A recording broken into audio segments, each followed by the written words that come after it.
Hi Sagittarius, this is Jav. Welcome po sa ating channel at ito ang inyong Daily Gabay Tarot Reading.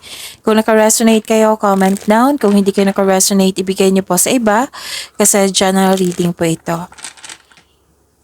This is for you, Sagittarius.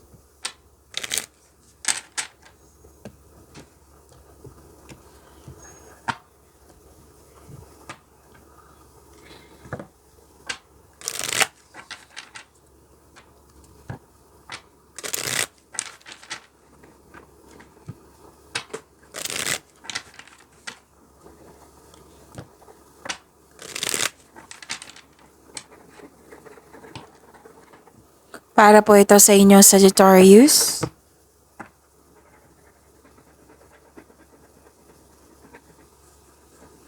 Kung may narinig kayong ingay ha, may kasama kong bata dito na busy nagko-color sa kanyang coloring book. Oo, so focus kayo sa mensahe para may makuha kayong gabay. Maraming salamat po sa inyong patuloy na suporta at maraming salamat din po sa mga hindi nag-skip ng ads. Gamitin ang reading na ito bilang gabay lamang sa mga hindi pa nag-subscribe. Subscribe na po kayo at click bell notification para malaman nyo na may bago tayong video. Para sa mga gustong magpa-reading, comment po kayo ng personal reading. Again, comment kayo ng personal reading and check my reply sa comment section.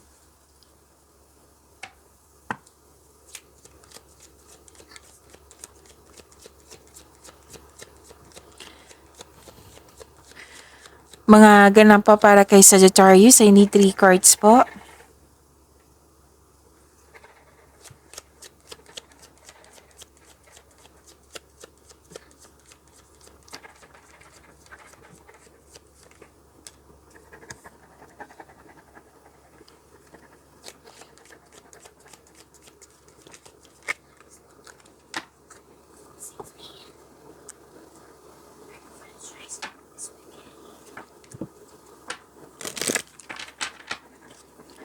Spirits Guide, Angels, Archangels, Guardian Angels, message po para kay Sagittarius. I need 2 cards po.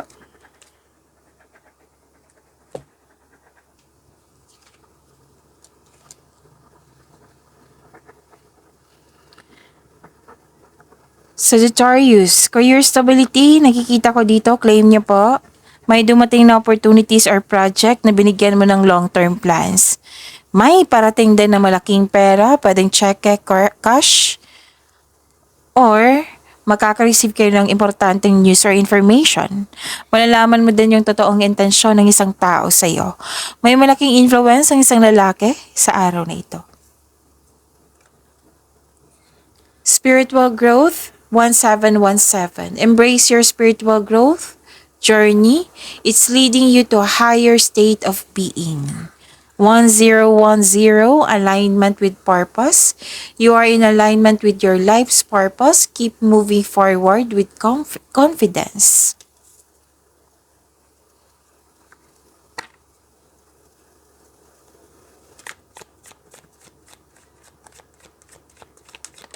Energy po ni Sagittarius.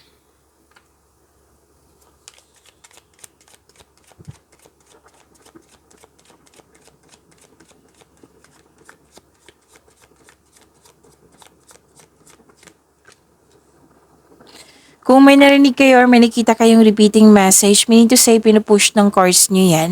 Like for example, nanood kayo ngayon ng May 27 and May 28 na video reading nyo, Sagittarius.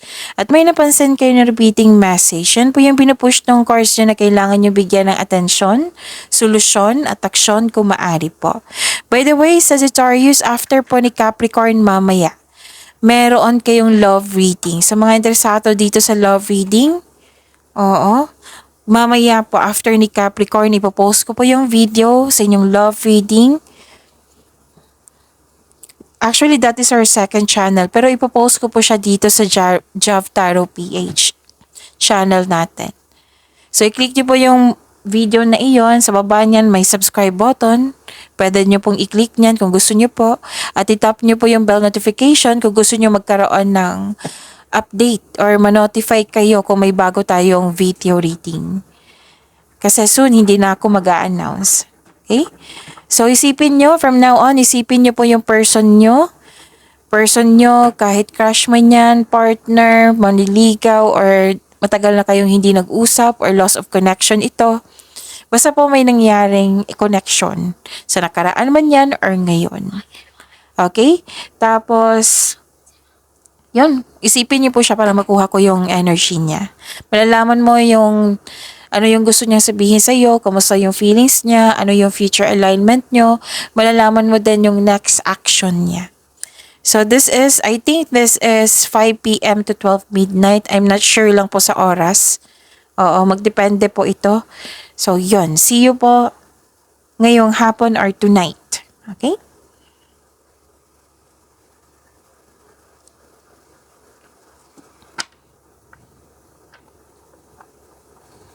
Kung may nag-offer sa inyo dyan, isipin ng mabuti kung karapat-dapat ba. Kasi may nakita ko ditong pagsisisi na tinanggap mo agad yung opportunity na hindi mo pinag-isipan ng mabuti kung dapat ba. It might be tinanggap mo agad na wala siyang plano. So, kailangan ng konkretong plano.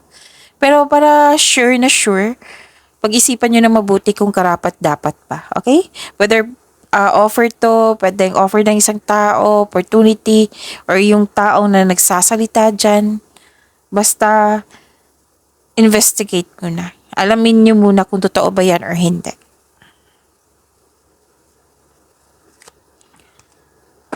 Okay.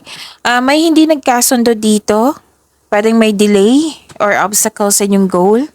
Dahil nito hindi ka kontento or you're not happy. Oo. Mayroon din, ito yung sabi ko kanina sa inyo na disconnection. Okay? May disconnection dito sa isang tao pero may opportunity ka to turn this situation around. Maging mapagpasensya and listen to your heart to get back on track.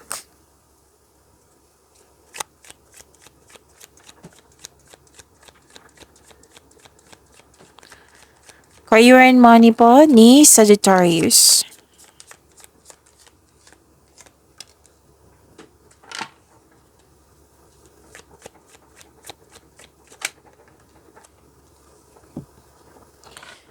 Sa career and money niyo po, may nakita ko ditong may abundance pero kailangan mo lang maghintay. Kailangan maghintay. May dumating na opportunity na hindi mo napansin kasi you are trying hard or naka-focus ka sa isang opportunity. The universe asking you to loosen grip and relax. Mag-reconnect ka at mag-ask ka ng divine assistance. So, nagkaroon ng delay dito. Habaan ng pasensya ha. It might be this is a process. Tapos ingatan din yung kaperahan niyo po kasi may loss of money dito. Pwedeng nawala, nagasta, kinuha, na-damage, or may nangialam sa inyong money. So pay attention.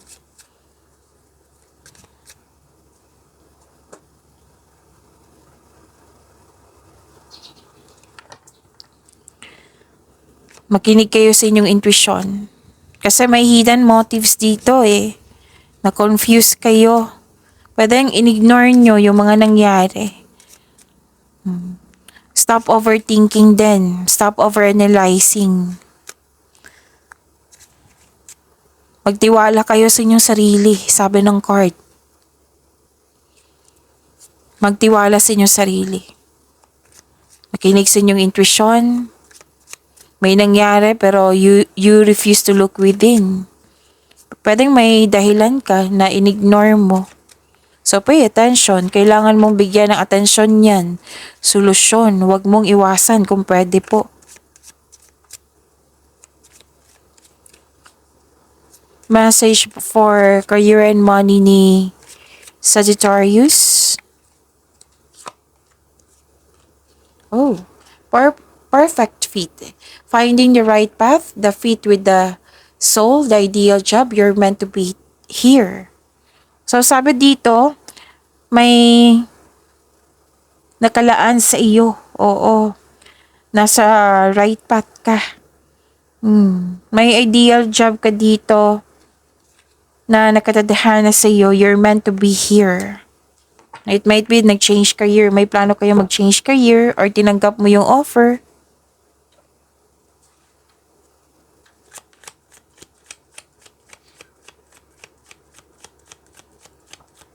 Love life, self-love, partnership, and romance ni Sagittarius.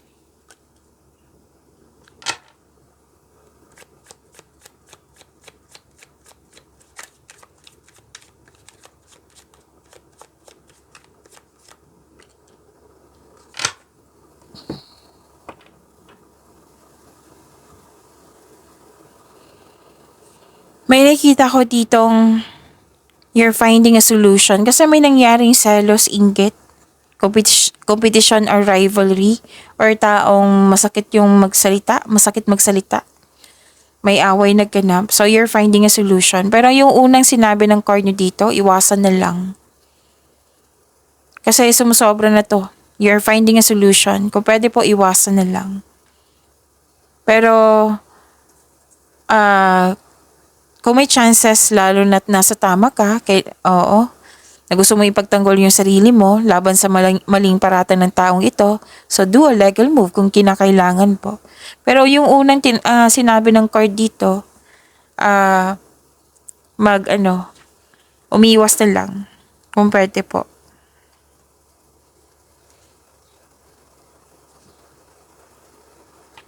Okay. Masusunod yung gusto mo. You have the power, authority. Para sa mga single, may parating na bagong tao na stable na sa buhay. Para sa mga marelasyon, kayong dalawa ay matured enough na. Loyal din sa isa't isa. Both of you are taking an action and stability upang maipalago palalo ang inyong relasyon. Babala po sa ego clashing. Ano po yung mensahe para sa love life ni Sagittarius?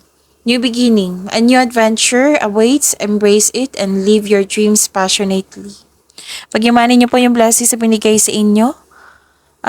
Sagittarius, see you po mamaya after ni Capricorn and see you tomorrow. Maraming salamat po.